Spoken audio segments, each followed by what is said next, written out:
I don't know why I thought it would matter to them. Maybe it was my foolish belief in Christmas, or maybe it was the desperate need to feel like I belonged somewhere.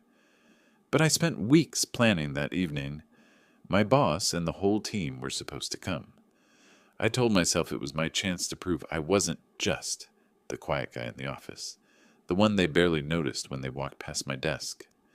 I wanted to show them that I could be more than invisible, more than replaceable. So I invited them all to my home for a Christmas dinner. I wanted it to feel magical, warm, unforgettable. From the very start, I poured every ounce of myself into it. I decorated the apartment with golden lights that I strung carefully around the windows, making the glass glow against the night outside. I borrowed ornaments from my mom to give the tree a full, rich look, even though half of them were cracked and old. I polished the wooden table until it gleamed under the chandelier, set out the nicest cutlery I had, and folded the napkins into neat triangles like I'd seen in hotel restaurants. It wasn't fancy, but it was mine. It was something I thought they'd appreciate. The menu was my pride.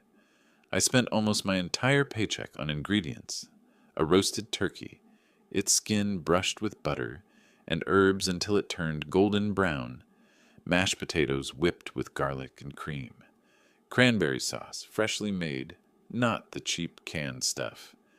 I even baked gingerbread cookies in a pie, staying up past midnight just to get the crust perfect. By the time I looked around, the apartment smelled like cinnamon and rosemary, like a place worth coming home to. As the clock ticked toward 7, my excitement grew into nervous energy. I straightened the cushions on the couch for the third time, checked the wine glasses again, even though they were spotless. Every little sound outside made me jump, thinking it was them pulling into the driveway. I imagined the laughter, the casual chatter, the way my boss would maybe pat me on the shoulder and say, "Nice job, you really pulled this together." But the minutes dragged on. At first, I told myself it was just traffic. Maybe they were carpooling, maybe they stopped to pick up drinks. Maybe my boss was giving a long toast at the office before they came. I kept the oven on low, keeping the turkey warm, adjusting the music playlist so the holiday songs would hit at just the right vibe when the door finally opened. By 8 o'clock, the hope started to slip through my fingers. The candles were burning lower, the food was drying out, and the room felt too quiet. My phone was silent. Not a text, not a call. I tried to laugh it off. "They'll come, they're just late." But the laughter died in my throat when I refreshed my messages for the 10th time and saw nothing. By 9, I was still sitting there, alone, at a table set for 10 people. The roast glistened under the fading light of the candles, untouched. The glasses sparkled, waiting for a toast that would never happen. The tree blinked with its cheerful little lights, mocking me with a kind of cruel joy. And that's when it hit me. They weren't coming. Not late, not delayed, just not coming. My boss, my team, all the people I thought I could finally impress, all the people I'd tried so hard to fit in with, they left me here, like none of it mattered, like I didn't matter. I sat there in silence, the ticking of the clock on the wall, louder than anything else in the room. My chest felt hollow. The smell of the turkey that once made me proud now made me sick, and I realized, with a cold certainty that cut deeper than I expected, I had been abandoned, not by accident, by choice. If you've ever wondered what betrayal feels like, let me tell you, it doesn't always come with loud words or slammed doors. Sometimes it comes in silence, in empty chairs, in the absence of footsteps at your door. And that night, I learned just how loud silence can be. I woke up the next morning with the table still set, as if mocking me. The candles had burned out on their own, leaving streaks of wax hardened on the silver holders. The turkey sat cold and shriveled, a hollow monument to my stupidity. I hadn't even touched the pie. My apartment smelled stale, heavy with leftovers no one wanted. I tried to tell myself to shake it off, that maybe there had been some emergency. Maybe my boss had sent a message I'd somehow missed. My hand shook as I reached for my phone, scrolling through the notifications, desperately hoping for something. But there was nothing. No apologies, no missed calls, no explanations, just silence. I don't know why I opened social media. Maybe a part of me already knew what I was going to find, and I wanted to confirm it, like pressing on a bruise just to feel the pain. And there it was, a photo, bright, sharp, and cruel. My boss, sitting at the head of a long table in some fancy restaurant downtown. Around him, my colleagues, raising their glasses, their faces flushed with laughter and wine. Behind them, twinkling Christmas lights, not mine, but expensive ones, strung across a hall I could never afford to rent. In the corner of the picture, a caption, "The best team deserves the best Christmas dinner." My stomach dropped. My hands went cold.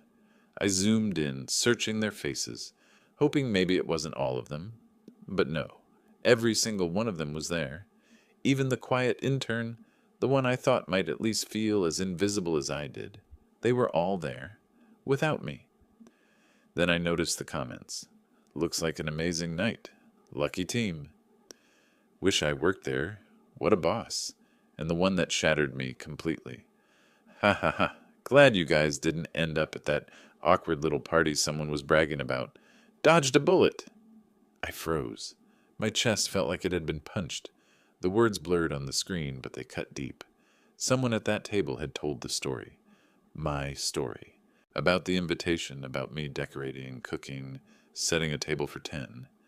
They hadn't just ignored me. They'd laughed at me, mocked me.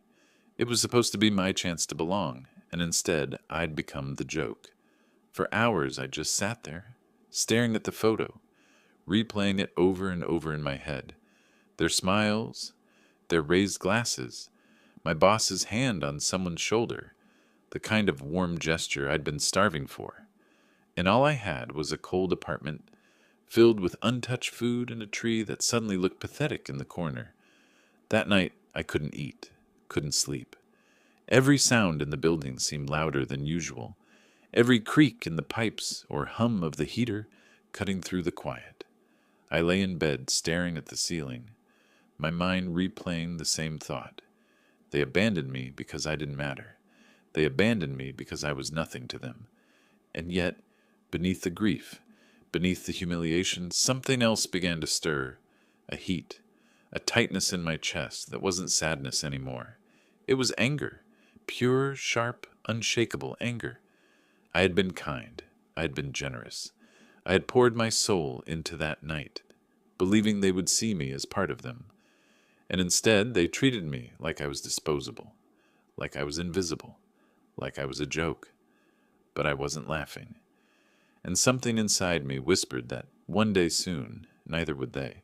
The following week at work felt like stepping into a nightmare I couldn't wake from.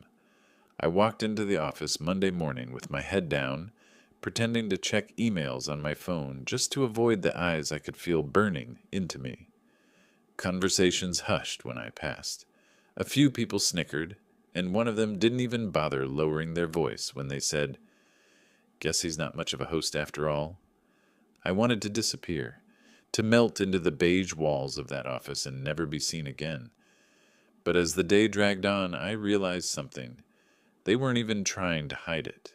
The smirks, the whispers, the knowing glances.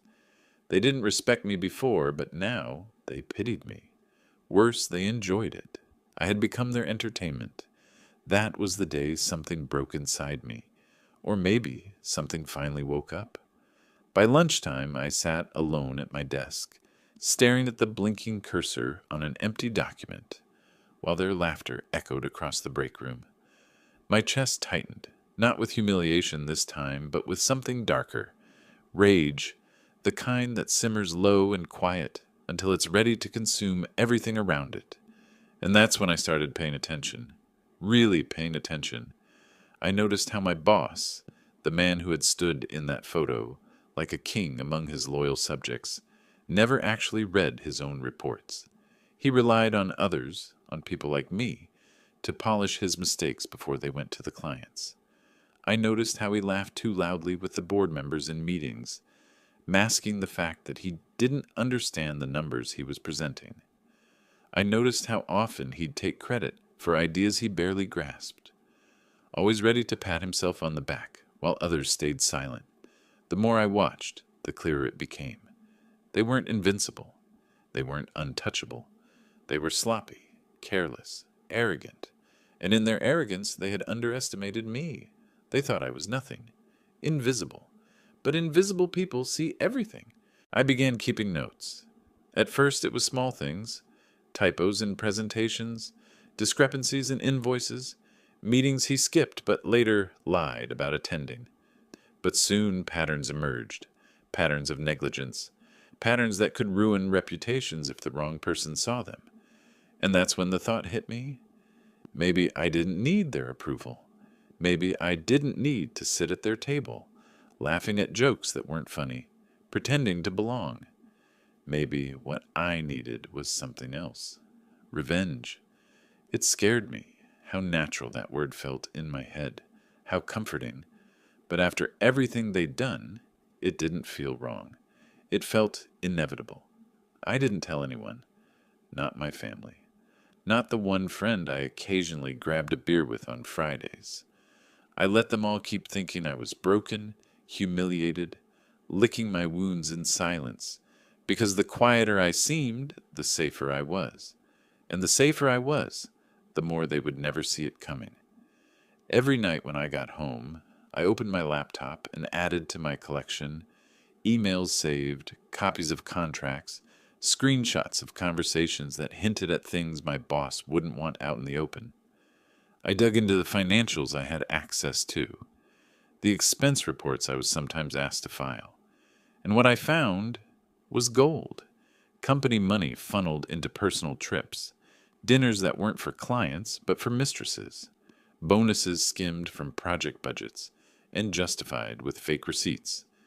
It was all there, hidden in plain sight, and piece by piece I was gathering it. But I knew I couldn't move too quickly. Not yet. This wasn't about blowing up in anger or sending one reckless email. This had to be careful, calculated, a plan so flawless that when it finally hit, it would leave them no room to recover.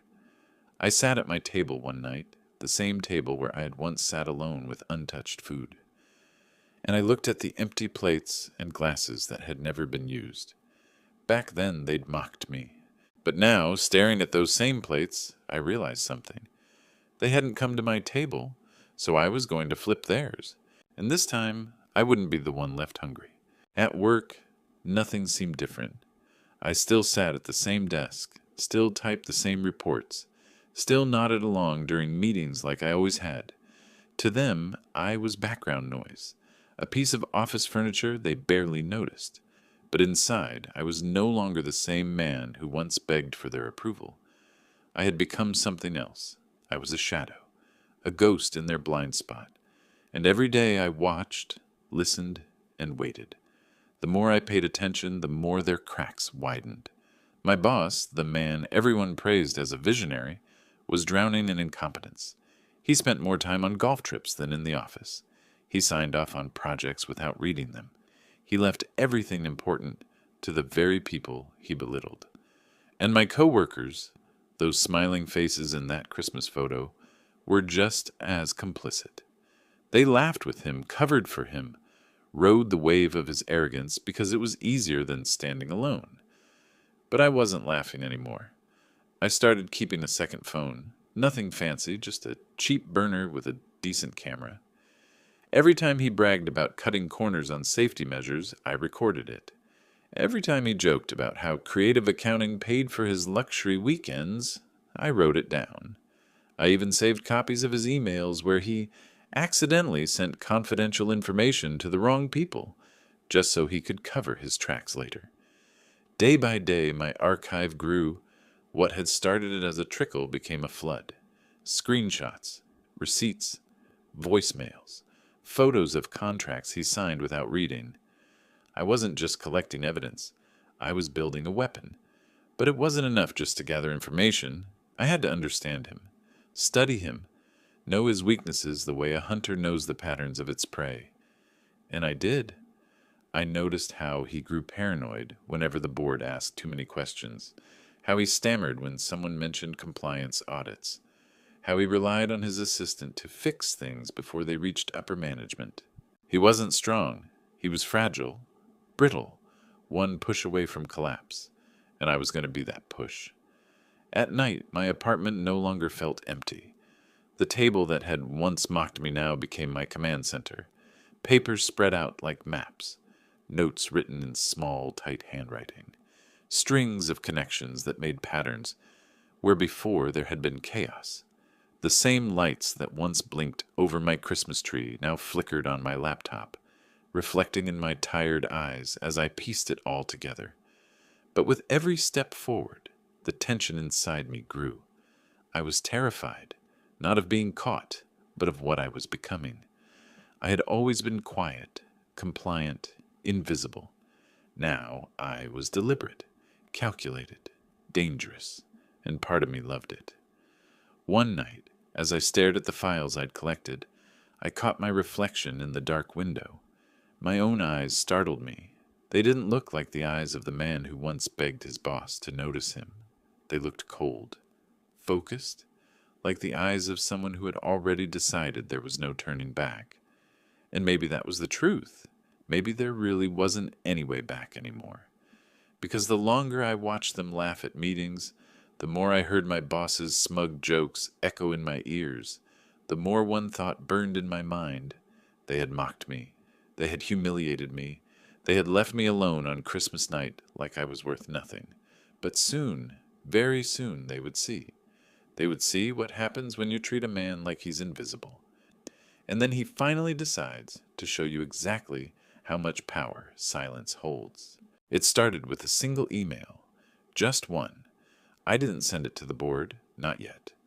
I sent it anonymously to a mid-level auditor in the compliance department.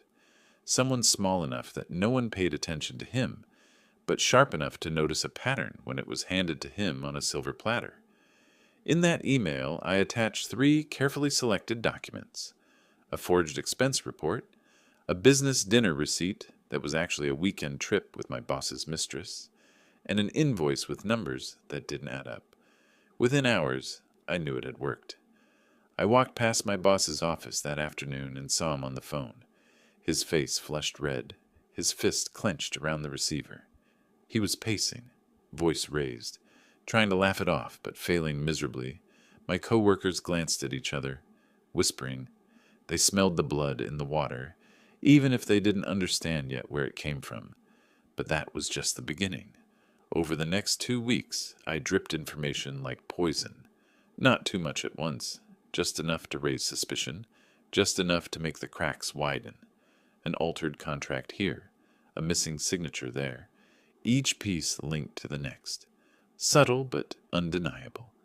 And through it all, I stayed invisible. Quiet, smiling politely when spoken to, a ghost with a plan. Then came the night I'll never forget.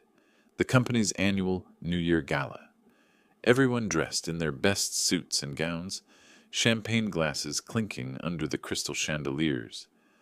My boss stood on stage, delivering his speech about integrity and vision, his voice booming through the hall. And I stood at the back, phone in hand, ready. When the lights dimmed for the slideshow of the year's highlights, I struck. The projector flickered, and instead of corporate photos, instead of staged smiles and charts of growth, the screen filled with receipts, screenshots, emails, his voicemails, bragging about how he played the system, his signature on fake invoices, his expenses, thousands of dollars, company funds, exposed to every single employee, every board member, every client sitting in that hall. The silence was deafening. Then came the gasps, the whispers, the stares. My boss froze on stage. His face went pale, his mouth opening and closing like a fish gasping for air. He stammered something about a technical error, but no one believed him, not when the evidence kept rolling, slide after slide, undeniable, irrefutable. I slipped out before the chaos exploded, before security rushed to the projector, before the board members swarmed him with furious questions. I didn't need to see the ending. I already knew how it would go. The next morning, the news spread like wildfire. The visionary leader was suspended pending investigation. The board called an emergency meeting. Clients pulled contracts. The empire he'd built on arrogance and lies crumbled in less than 24 hours. And me? I sat at my kitchen table, the same table where I had once sat abandoned on Christmas night, and for the first time I felt full. But it wasn't just about revenge anymore. It was about balance, about knowing that when they laughed at me, when they left me alone with cold food and silence, they had no idea who they were creating. They had created this, and I wasn't done yet, because the board needed a scapegoat, someone reliable, someone loyal enough to step in, even temporarily, while they cleaned up the mess, and I knew exactly who they would look to when the dust settled. Me. The office felt like a battlefield the next week. Whispers swirled through the halls like smoke after an explosion. People who had once laughed at me now avoided eye contact, their voices hushed, their faces pale. Everyone knew the empire had fallen. The only question left was, who would take control of the ruins? My boss's office door stayed shut, the blinds drawn. He wasn't really there anymore. First it was sick days, then meetings with lawyers. In truth, he had been stripped of all authority. The board had frozen his accounts, seized his laptop, and cut his access. Overnight, the man who once commanded the room was reduced to a ghost, pacing in his office with nothing but a phone, buzzing with unanswered calls. His team, my team, fared no better. The ones who had laughed the loudest at me, who had joked behind my back about that Christmas dinner, now found themselves under the board's microscope. Every expense report, every client interaction, every tiny misstep was dragged into the light. And the higher the scrutiny, the more their polished smiles cracked. Some of them started pointing fingers at each other, desperate to shift blame. Loyalty dissolved into panic. And me? I kept my head down, quiet, professional, efficient, until the board called me in. I remember sitting in that long, cold conference room, the same one where I had once sat invisible at the end of the table while my boss held court. Now the seats were filled with stone-faced executives, their eyes sharp, their voices clipped. They asked me about numbers, reports, systems, and for the first time I didn't shrink, I didn't stammer. I laid everything out clearly, precisely, confidently. I showed them how the systems could be repaired, how the clients could be reassured, how the company could not only survive, but recover stronger. When the meeting ended, one of the senior board members leaned forward and said, "You've been underestimated here for far too long. That changes today." And just like that, I wasn't invisible anymore. News spread fast. My boss resigned. The team fractured, some quitting before they were pushed, others quietly reassigned. The man who had mocked me, who had left me abandoned on Christmas night, was gone. His empire shattered by the very silence he thought meant weakness. Weeks later, I found myself walking past his old office. The nameplate was gone. The blinds were open. The desk was empty. And for the first time, I stepped inside. The chair that had once symbolized power now creaked under my weight. I sat there, my hands resting on the desk, and let the moment sink in. This wasn't about revenge anymore. It was about justice, about proving to them and to myself that I had always mattered, even when they tried to make me feel like I didn't. I thought back to that Christmas night, the table full of food, the empty chairs, the silence that had once crushed me, and I realized something. They had left me then, but in doing so they had given me something more powerful than their approval. They had given me fire, and fire, once lit, doesn't just fade. It burns. That night, I came home to my apartment, poured myself a glass of wine, and sat at that same table. No guests, no laughter, no performance. Just me, and for the first time, that was enough, because they had abandoned me. But I had risen, and in the end, I won. So if you've ever been overlooked, mocked, or left behind, remember this. Silence is not weakness. Sometimes it's just the storm waiting to break, and when it does, everyone notices. If this story resonated with you, don't forget to hit the like button, subscribe, and share it with someone who needs to hear it. Because sometimes the best revenge isn't loud. Sometimes it's silent, sharp, and unforgettable.